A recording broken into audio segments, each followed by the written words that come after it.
TV Assembleia. Informação com credibilidade. Olá para você, muito bom dia. Bom dia, quinta-feira, 26 de outubro. Os desdobramentos do atentado no Colégio Goiáses. Dia C da Ciência. A Assembleia promove audiência pública para discutir produção científica. Novos servidores participam da Semana de Integração. Prevenção ao câncer de próstata é destaque no mês de novembro. Confira os destaques da sessão ordinária. E da CPI da Goiás Turismo. Esses e outros assuntos você vê agora. Aqui, no Bom Dia Assembleia.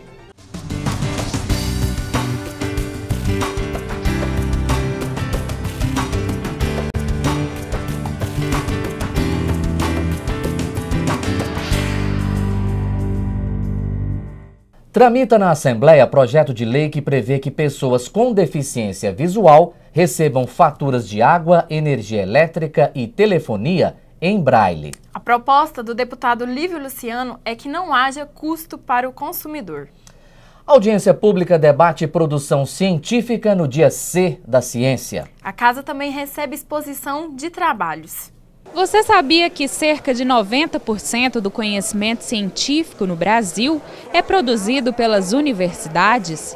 Maria Paula Chaim é uma representante dessa área.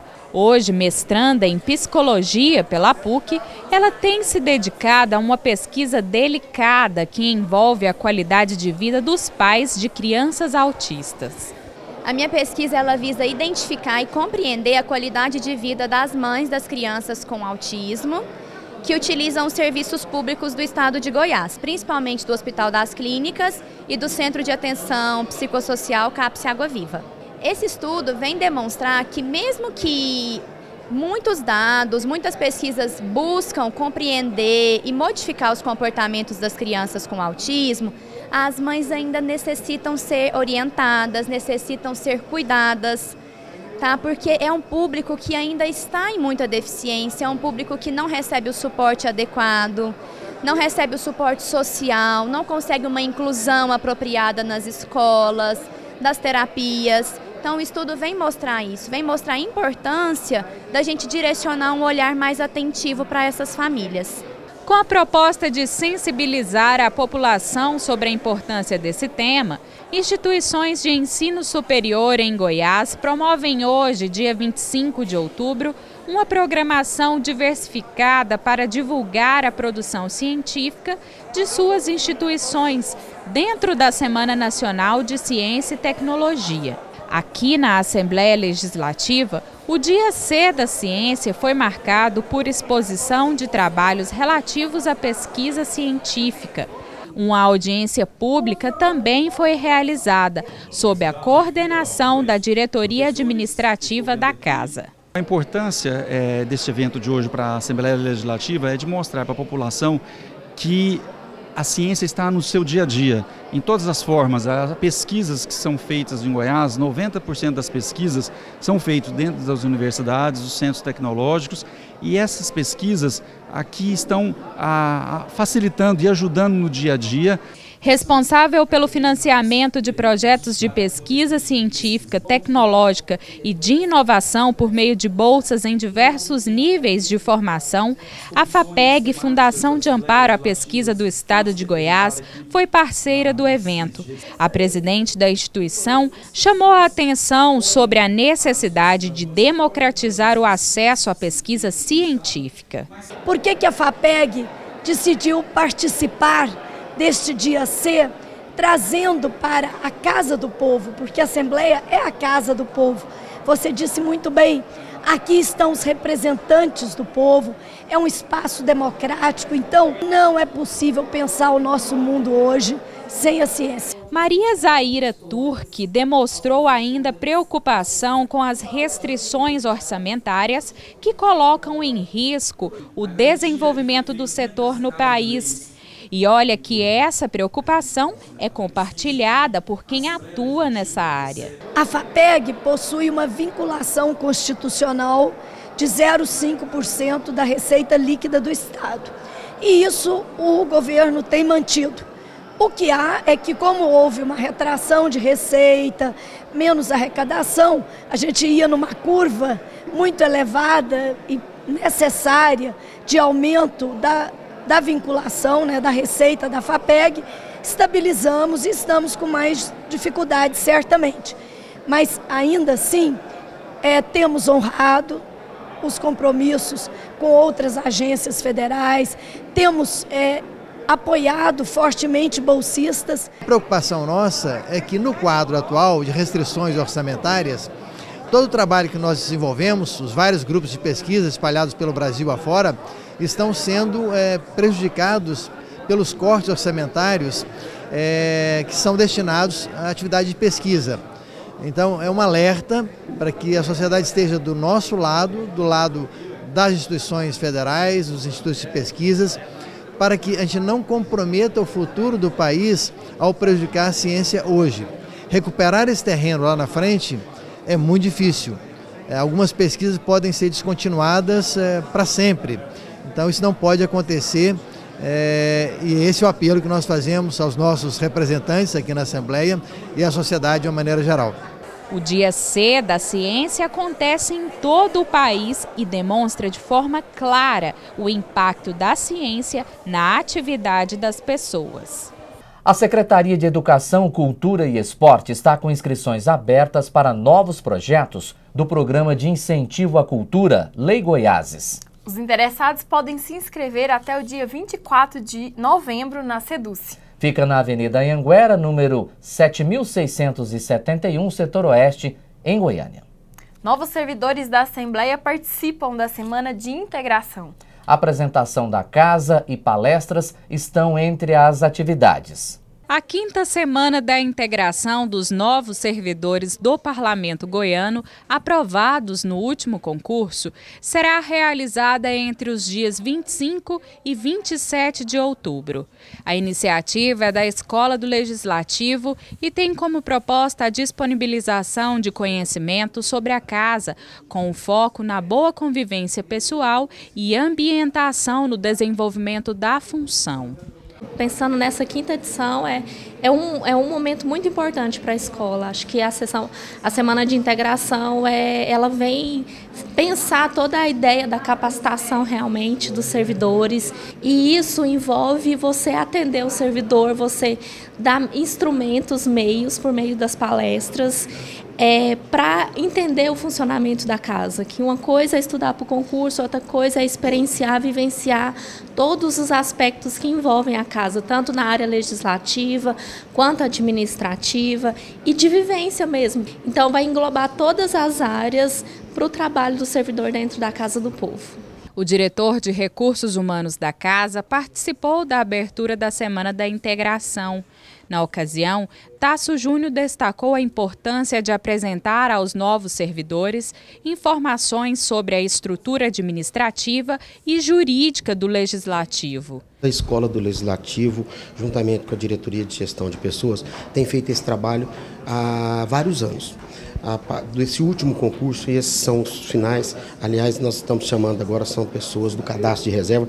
Todas essas pessoas, quando entram, vão participar dessa Semana de Integração, onde eles vão estar aprendendo sobre a história do Legislativo, sobre questões pontuais em relação ao atendimento ao servidor, questão de ponto, questão de frequência, questão de assiduidade.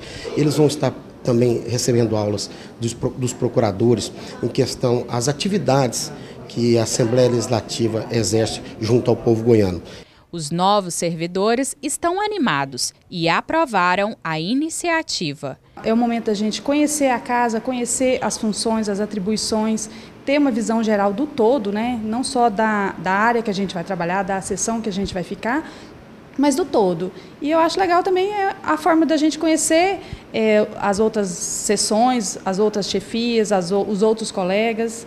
E também engrandecer a gente como profissional, porque eu acho que tudo aqui que vai ser ministrado, pelo que eu vi na agenda, é bem válido.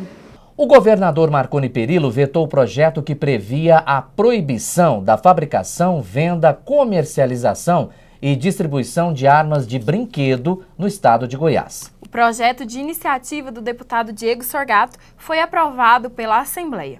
A justificativa do veto é que o assunto já é disciplinado pelo Estatuto do Desarmamento no país. Prevenção do câncer de próstata é destaque na Assembleia no mês de novembro.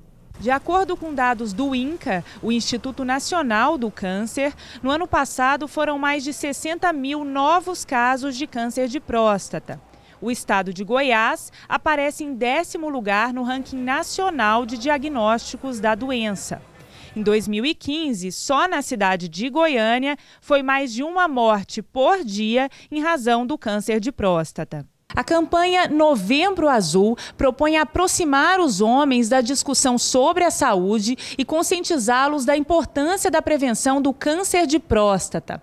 Como o mês de outubro está quase acabando, a TV Assembleia já adianta esse assunto e, para isso, a gente conversa agora com o médico urologista, Dr. Rogério Camapum. Obrigada pela presença, Dr. Rogério. Eu quero que o senhor destaque qual a importância de ter um mês dedicado a esse assunto. A importância, ela se apresenta pela incidência do câncer, né? Que hoje ele é o primeiro câncer em incidência e a terceira causa de mortalidade masculina em referência ao câncer, né? E qual que é a importância disso? É você aproximar, alertar e trazer esses homens que a partir dos 45 anos têm que fazer essa avaliação urológica. Alertando não só os homens, mas as mulheres, né? Que são tem um papel fundamental, que 2/3 das consultas masculinas geralmente são desencadeadas pela mulher, ou que liga, ou que mesmo participa com o homem, né? Então a gente vem com alegria, quer dizer, todo novembro reafirmar isso, né? Essa importância do câncer, para que você faça um diagnóstico precoce e aí você tem uma chance grande de cura de 80%, 90%, né? Quando essa doença já está disseminada, você perde essa oportunidade. Essa chance cai para 30%.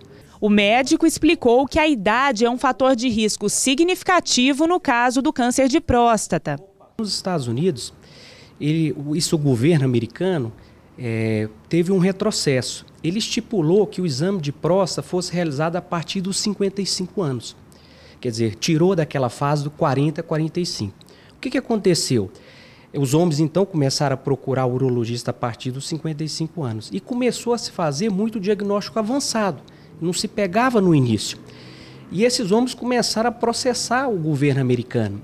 E aí eles recentemente voltaram para que essa prevenção seja a partir do 45. Porque aí sim você vai pegar esse tumor numa fase inicial e não quando a doença está disseminada. Ele falou ainda sobre o tratamento da doença e sobre uma importante descoberta na área médica.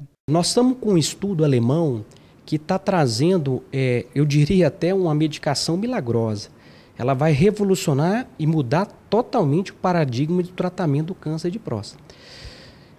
O que eles fizeram? Eles descobriram um anticorpo específico para o câncer de próstata. E ligaram esse anticorpo, chama uma nanobomba, como um átomo nuclear, que ligado a esse anticorpo, ele liga diretamente à célula tumoral e ele consegue explodir essa célula tumoral. Então eu imagino que daqui 10 anos, 12 anos, não sei, a gente vai, por essa nova descoberta, eliminar, e se Deus quiser, esses tratamentos com essa droga que eu diria milagrosa. E já se sabe se ela tem efeitos colaterais? O uso dela traz algum efeito? Excelente pergunta. Os efeitos colaterais são mínimos. É isso que está causando todo esse alvoroço.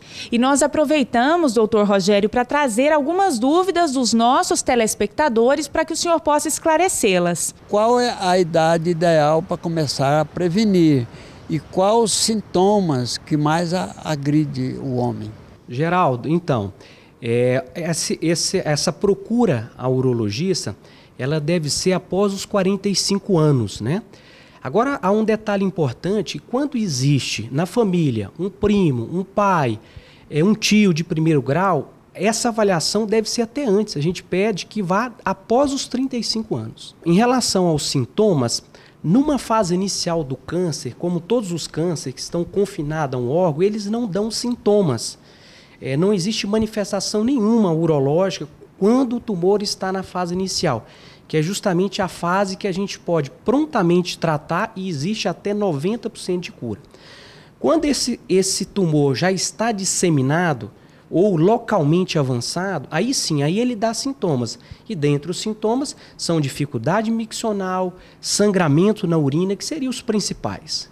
Tem uma dúvida que eu vejo também muito pessoal, principalmente da zona rural, que procura a gente, procura assim, você sabe falar se o exame de sangue tem a mesma eficácia do exame de toque? Boa pergunta, Fernanda. Nenhum substitui o outro. Os dois têm importâncias iguais. Por que isso? Você tem paciente que tem o PSA alterado e o toque normal. Então você vai fazer o diagnóstico pelo PSA alterado. Você tem paciente que tem o PSA alterado e o toque alterado. Então você faz o diagnóstico pelos dois que estão alterados. E você tem paciente que o PSA é normal e o toque está alterado. Então, você somando esses dois, você tem uma chance maior de fazer a suspeita e então indicar uma biópsia. E no consultório, o doutor Rogério observa que os homens sabem cada vez mais da importância do exame do toque. As pessoas estão procurando a saúde. Hoje todo mundo quer viver bem e com qualidade. E a partir disso as pessoas se preocupam. E a doença do homem, que mais pode causar um prejuízo, que é inclusive a vida, né, é o câncer de próstata. Então hoje eu vejo o preconceito um pouco menor. E quem ainda não se previne de forma adequada, garante que vai mudar. Toda vez que faz o exame de sangue, então ele é um exame aproximado, não é exato, né? Não é correto, pelo menos não é completo, mas eu faço às vezes. E nunca deu nada, só que, como os médicos dizem, não é o suficiente. Eu tenho consciência disso, estou me preparando para brevemente refazer todos de novo, inclusive até se for possível até o toque. Vários deputados falaram em plenário do atentado no Colégio Goiáses, aqui em Goiânia. Isaura Lemos lembrou o papel das famílias na orientação às crianças e adolescentes. A violência, né, tem sido sistematicamente divulgada nos filmes, especialmente filmes americanos, jogos da internet, e nós, avós, pais, temos que ficar atentos a isso, porque se estimula muita violência e quando nós vemos um fato de violência, nós ficamos chocados. Mas os nossos filhos, os nossos netos estão expostos diariamente a uma divulgação como se isso fosse uma coisa boa. Nós temos que, a sociedade toda, refletir sobre isso, refletir também sobre a necessidade de um diálogo maior dentro das famílias, para que nós possamos observar o que aquela criança, o que aquele adolescente, às vezes está fantasiando, está sofrendo e nós não vimos. Foi um susto, deputado? Foi um susto, realmente a gente fica com o coração dilacerado ao ver cenas como essa, cenas como nós vemos todos os dias na televisão e que nós não podemos ficar passivos diante dessa situação. Muito se fala que é preciso diálogo, uma melhor comunicação. Está faltando isso na sociedade? Sempre tivemos dificuldades em estabelecer diálogo quando o jovem de 12 anos acima começa a ter transformações nas suas vidas, no seu corpo, e isso dificulta muitas vezes o diálogo. Mas é preciso que as famílias estejam atentas, que de fato procure, né, mecanismos de atingir o coração, o cérebro desses jovens, desses adolescentes, para que possam esclarecer aquilo que está havendo na sua cabeça, no seu subconsciente. E nós, muitas vezes, nos distanciamos justamente porque as crianças e os adolescentes, muitas vezes, se distanciam quando fantasiam algumas coisas que eles não entendem. Nós temos que procurar nos aproximar e não deixar que o diálogo seja interrompido. A família, então, tem papel preponderante neste momento? Preponderante. Nós não podemos, de forma alguma, fazer com que toda essa campanha de violência interage com os nossos jovens, nossos adolescentes, nossas crianças. Sei que nós levantemos o outro lado, o lado mal da violência, o lado triste da violência, o lado totalmente irracional da violência. Então nós temos que olhar por isso. E esse assunto nós vamos continuar discutindo daqui a pouco, após o intervalo.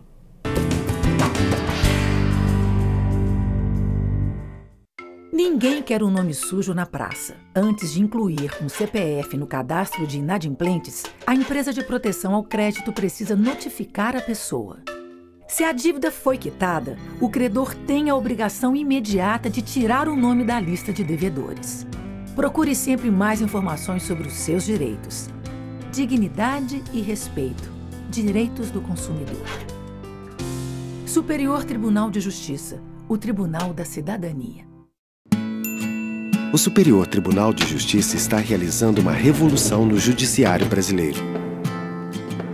Com a virtualização de processos e a eliminação do uso de papel, cerca de 1.600 hectares de área verde já foram preservados.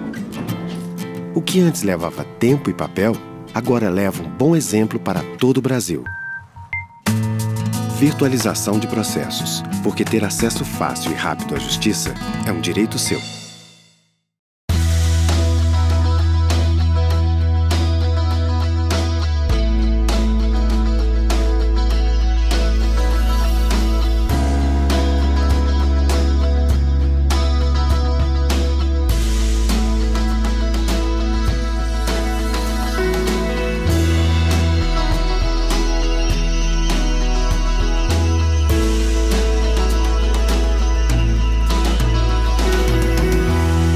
TV Assembleia. Informação com credibilidade.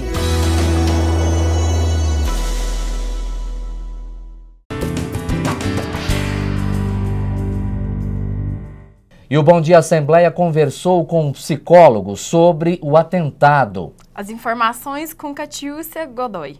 No dia 20 de outubro, um adolescente entrou armado em sua escola e atirou contra seus colegas. 2 deles morreram. O caso está sendo investigado como bullying no ambiente escolar.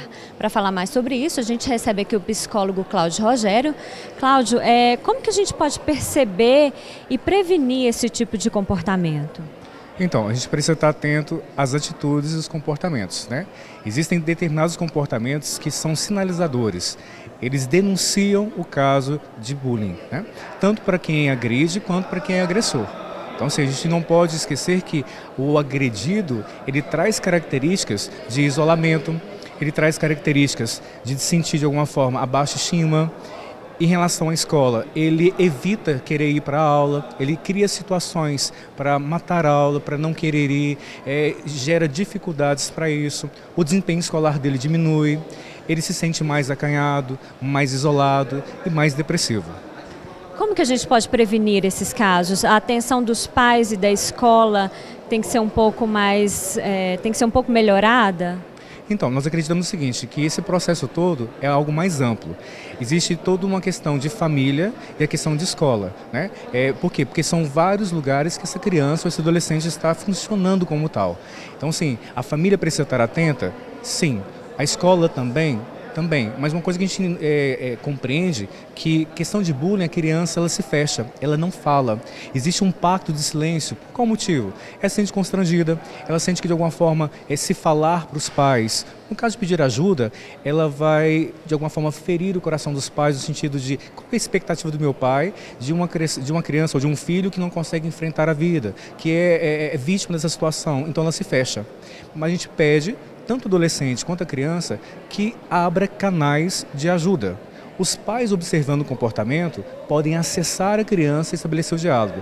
Mas, assim, geralmente, quando é adolescente, um amigo você pedir ajuda, ou um professor de confiança, ou um diretor espiritual, ou um parente próximo. Às vezes, os pais têm essa dificuldade, porque a própria criança que é vítima de bullying, ela estabelece esse silêncio de não querer falar.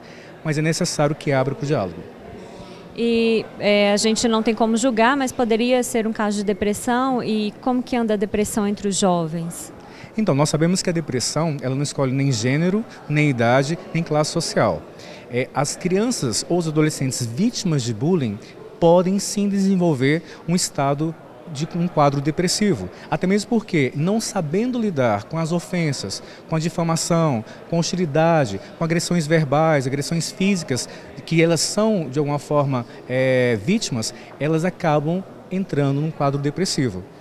Quando esse quadro se estabelece, é mais fácil os pais perceberem, porque a depressão traz sinais mais fortes, né? Não tão sutis. Então é buscar ajuda de um profissional da saúde, seja o psiquiatra, seja o psicólogo e seja o aparato da família.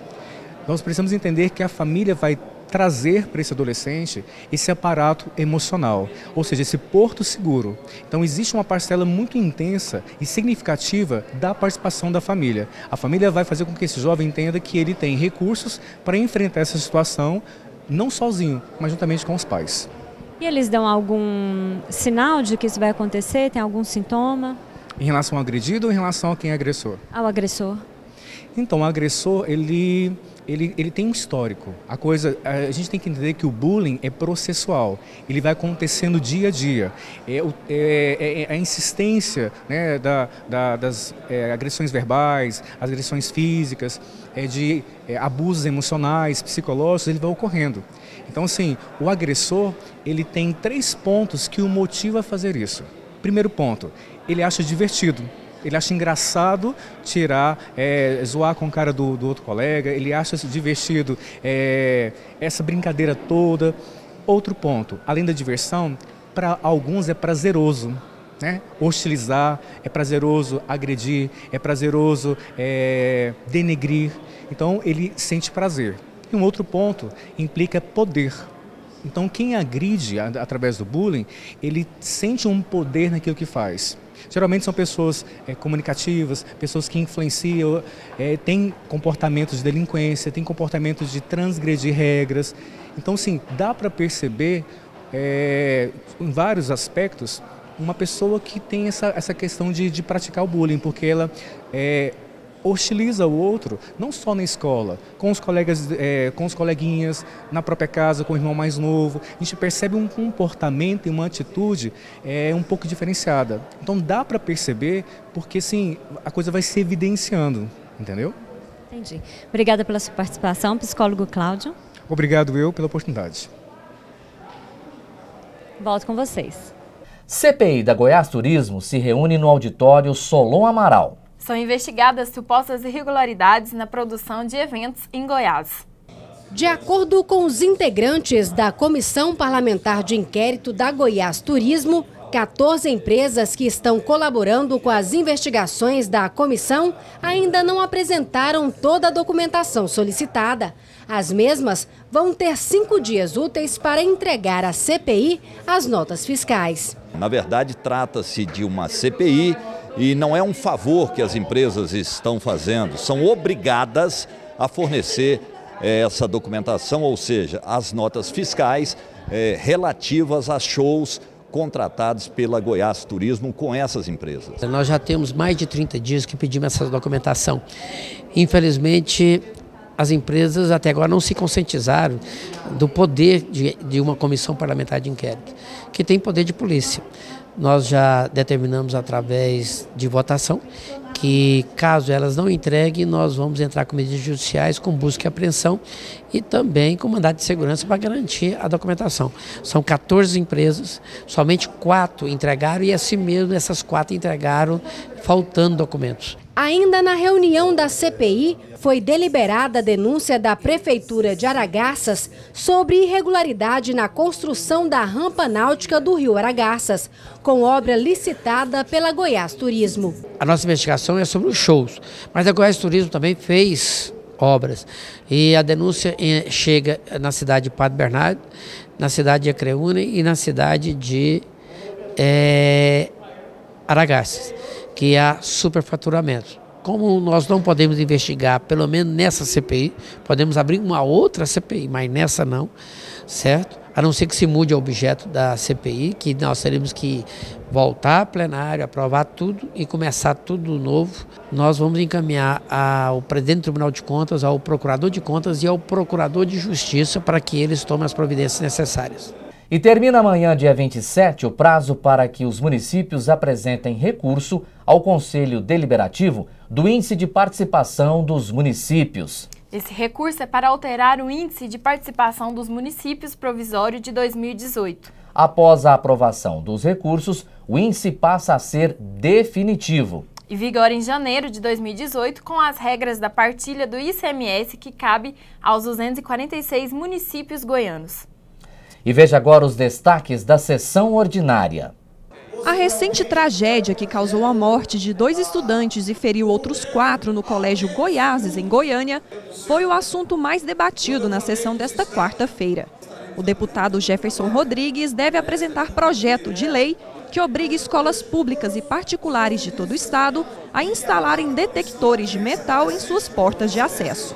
Nós estaremos encaminhando nesta quinta-feira esse projeto de leis para que todos os órgãos de ensino, tanto públicos como particulares, venham ter ali um detector de metal para trazer uma segurança até mesmo para o pai e para a mãe que coloca ali a confiança naquela instituição, a vida dos seus filhos. Durante o pequeno expediente, o deputado Carlos Antônio anunciou que a Comissão da Criança e do Adolescente vai visitar o Colégio Goiáses ainda nesta semana. Uma audiência pública para discutir bullying também deve ser realizada no local. A Comissão da Criança e do Adolescente ela tem que se manifestar nessa tragédia, até projetando inibir que novas tragédias aconteçam em Goiás. Nós estaremos fazendo um trabalho específico de combate ao bullying, orientando inclusive diretores de escolas públicas e particulares que possam detectar esse fato ocorrendo dentro da escola e como agir, principalmente na disciplina dos alunos envolvidos. Então nós, na preocupação do que aconteceu, queremos projetar para que isso não aconteça mais em Goiás. O plenário decidiu que 352 vetos da governadoria, alguns até de 2012 e que estão travando a pauta, vão ser votados em até 4 blocos a partir da próxima terça-feira. Houve um precedente no Congresso Nacional para que pudéssemos votá-los em bloco e aqueles que não há o consenso, cada deputado irá destacá-lo.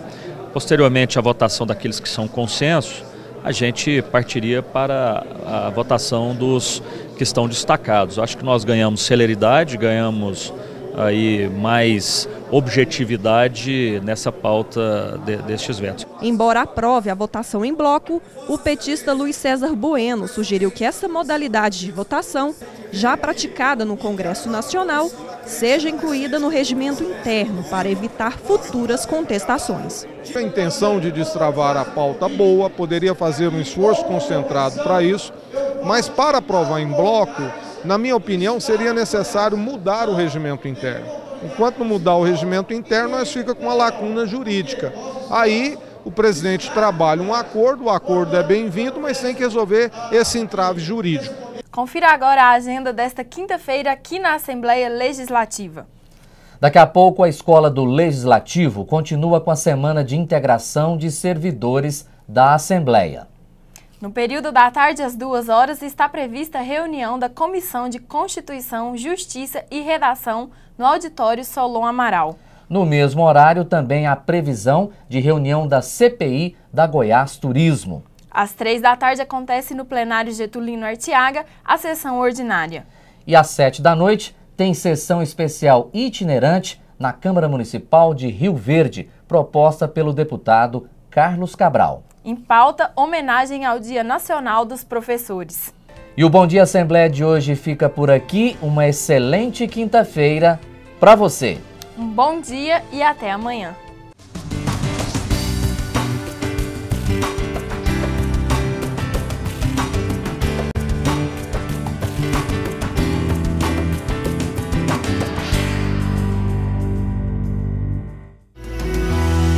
TV Assembleia.